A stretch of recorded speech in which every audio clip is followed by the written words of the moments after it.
What's going on, Mutha Truckers? Welcome to Mutha Trucker News. Emails at muthatruckernews@gmail.com.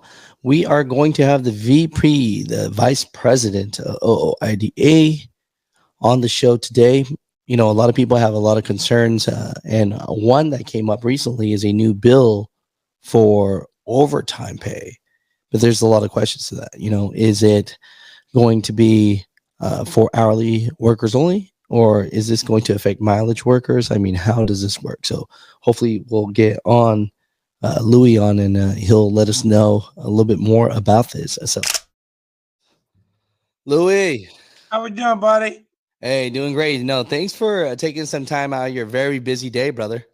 Yeah, I just got back in your office, so you're lot about noon. So Yeah, no, I got you. I got you. So, hey, once in a while, I catch you when you're back in the office and you're not going out giving the good fight, right? right, exactly. Yeah, I was sharing some stuff in it. I'm reading articles, so you got to tell me if you guys are actually backing it up or not. But I'm hearing that the ATA is not backing up overtime pay for drivers, and OIDA and certain other organizations are. I mean, is that true? 100% correct. Okay, and I shared the information about that, right? And so when I shared the information about that, people had a lot of questions. People were like, Alex, it doesn't matter because we're mileage pay. How does that affect us? So, I mean, would you have to be an hourly paid employee to be able to benefit from this? Or is this overtime, anything over 40 hours working? It doesn't matter if you're mileage or not, you're going to get some of this OT.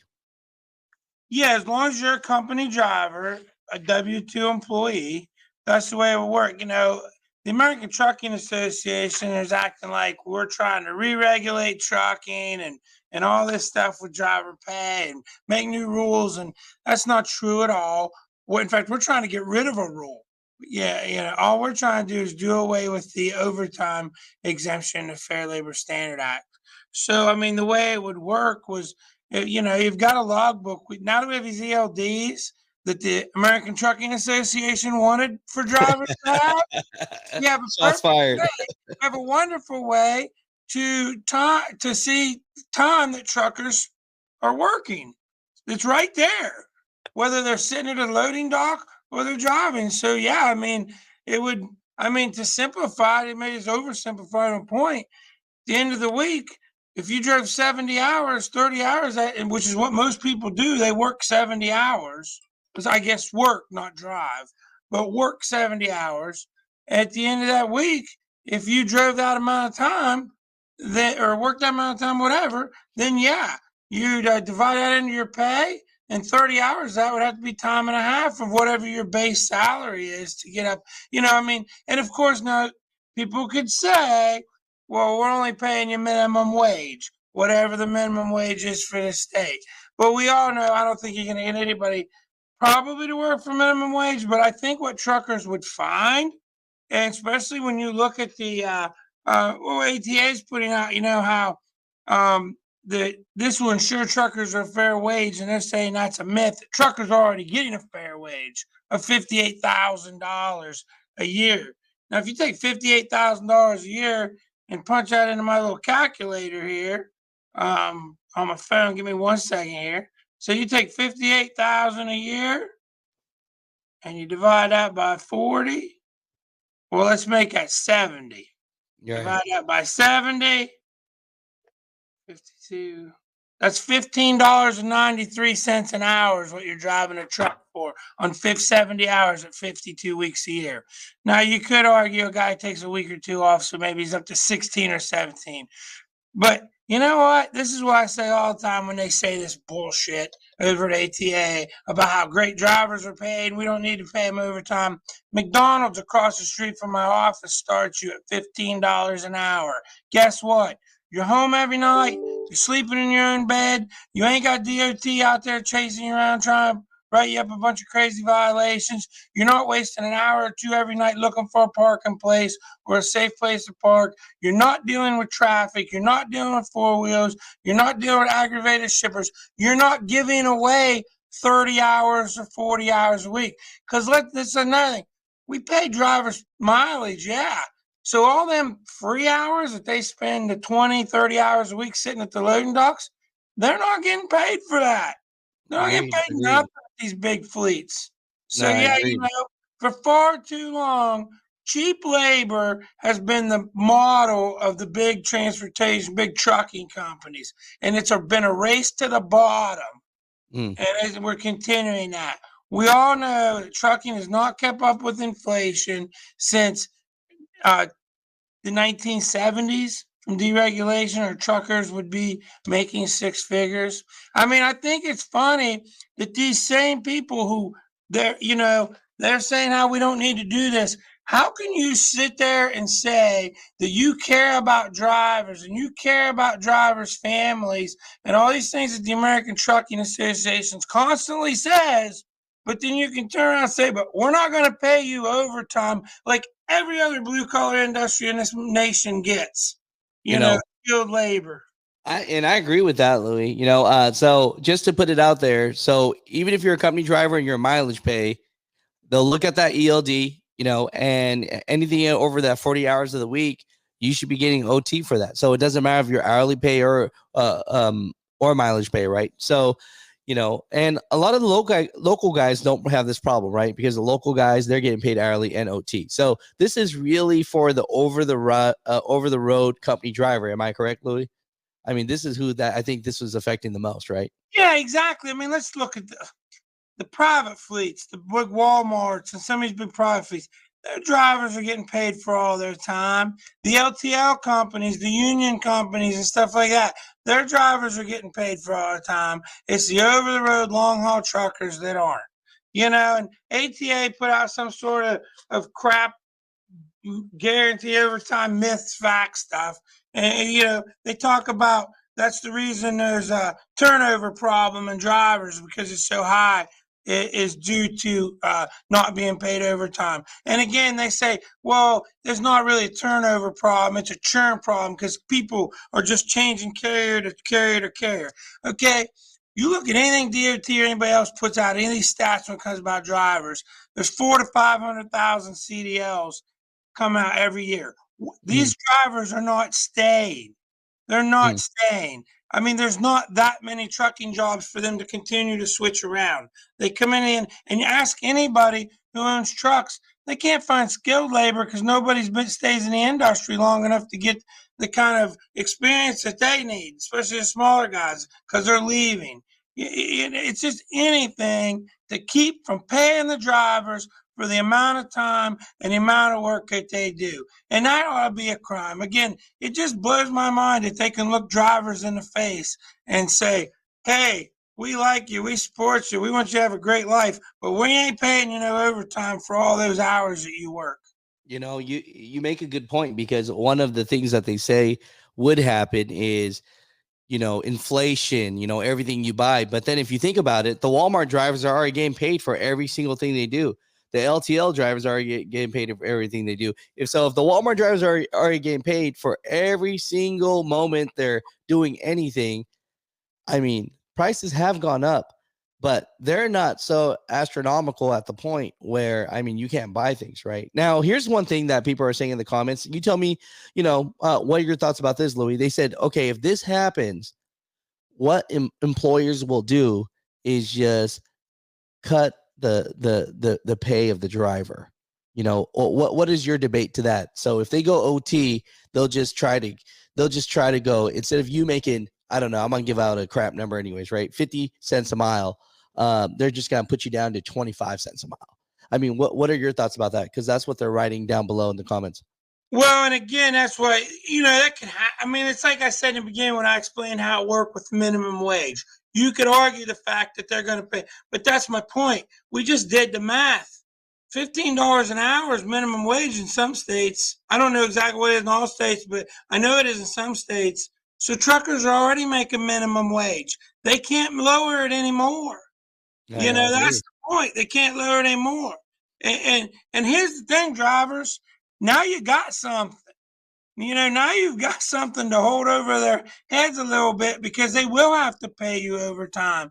And they're not going to let's just face the facts. If they cut the salary any more what it is now, they're not going to get anybody to do this job. Yeah, this job is as hard as it is. Yeah, And I I mean, mean, or they're not going to get the people are going to leave quicker and no, I soon. agree. I mean, let's think about it. They're saying the average mean salary is like $58,000 a year now for a over the road long haul driver or something. Okay, Walmart. So if you can get in here and last for a couple years and get some experience, I think Walmart's advertising like 90,000 or something starting 90 to salary. like 110 now. It's Yeah, like crazy. I mean, I knew like in 18 or 17, it was 86,000 starting. Now Yeah. it's almost, yeah. Okay. Walmart is paying their drivers almost twice as much. Guess what? They don't have this, they don't have a churning problem or a Yeah. turnover problem or whatever I you hear want. you. That's a job you get and you married to it. And them guys I talk to who work for Walmart, they all love it. UPS, there's a big private fleet that pays big money. They don't, them guys don't leave. They Yeah. get jobs like that. The LTL people, these companies that are paying people correctly, they don't have this churning problem that supposedly all these long haul carriers have, which we know is what it is. It's a turnover problem of people getting out of this industry because they get here and they find out how much it sucks. Yeah. You And know, here's the question for you, Louis, on this is what makes this one so much different than the last couple ones? Because I know they probably brought up OT a couple times, but why is this one so much stronger? Is it because it went through, did it go through House and Senate already? Is that what that is? Or what no, makes this one? well, we got some bills. We got some Republicans on the bills. I mean, there's a bill in the House and Senate. So that's a great thing to have the bill in the House and Senate. It's 6359 and Senate Bill 3273. And so yeah, and I we keep we keep preaching and pounding the pavement down in DC. I mean, my guys are on the Hill all the time. I'm going to be down there myself in a couple of weeks.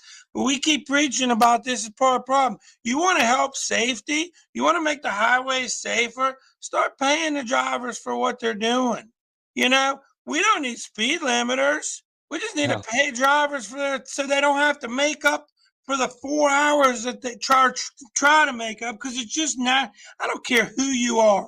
If you're being paid piece rate, like a per mile rate, and you get held up somewhere for 4 hours, you're going to try to make that time up.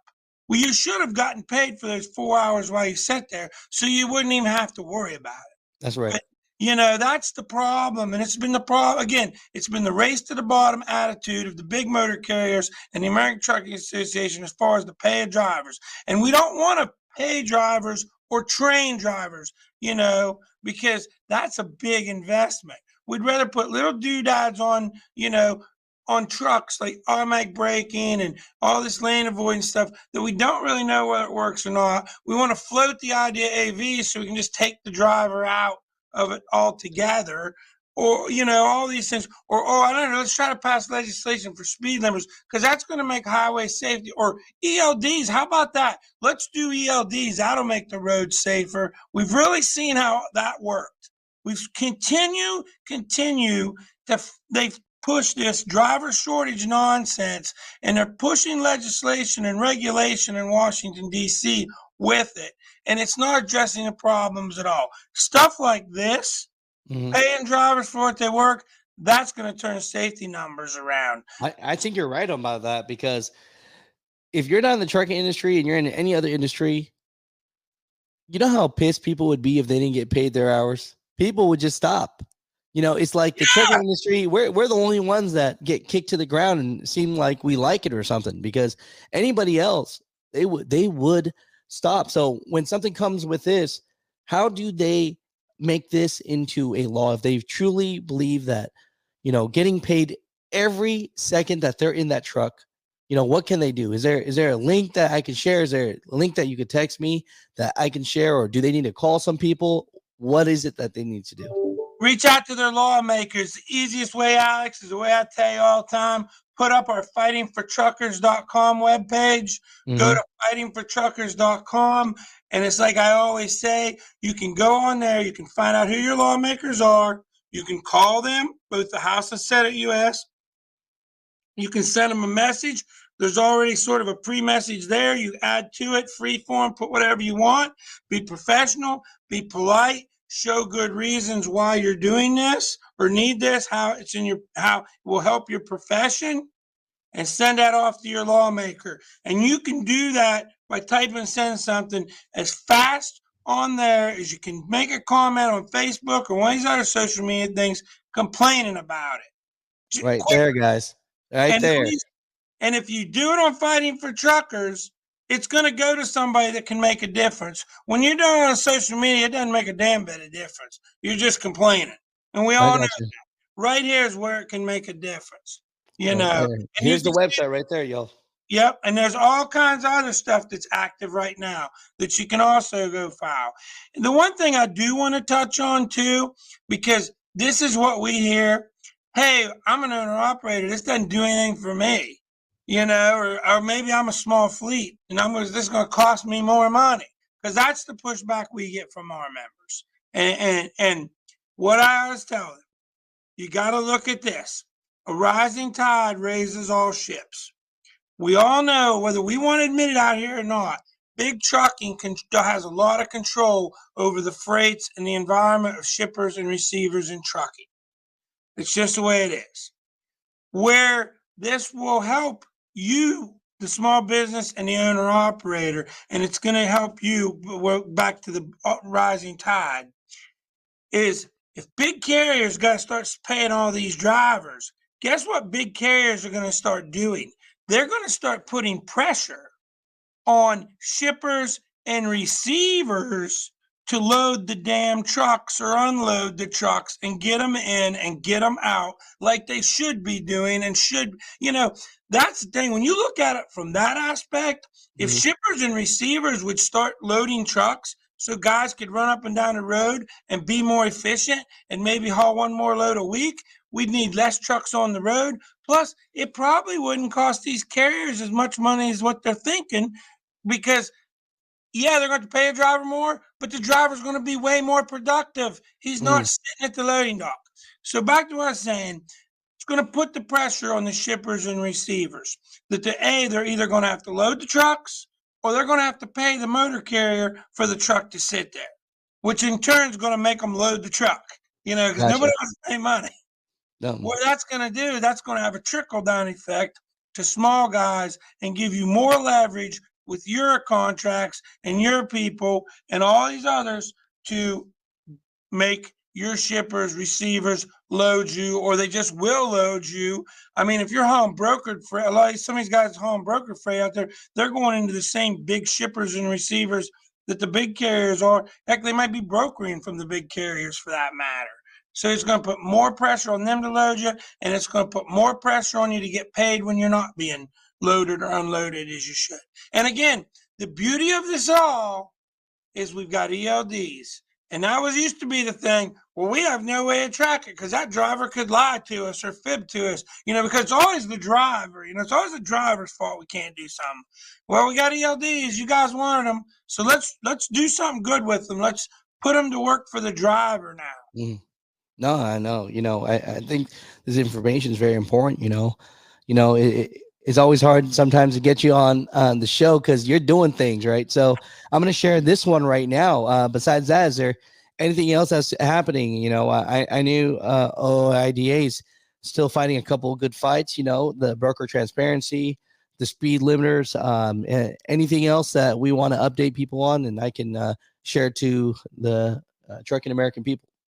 Well, you brought up most of the things. You're right. We're fighting a good fight on the broker transparency thing. We've been, having meetings. I had a meeting with the brokers last week and supposed to have another meeting here in the future with them, with TIA.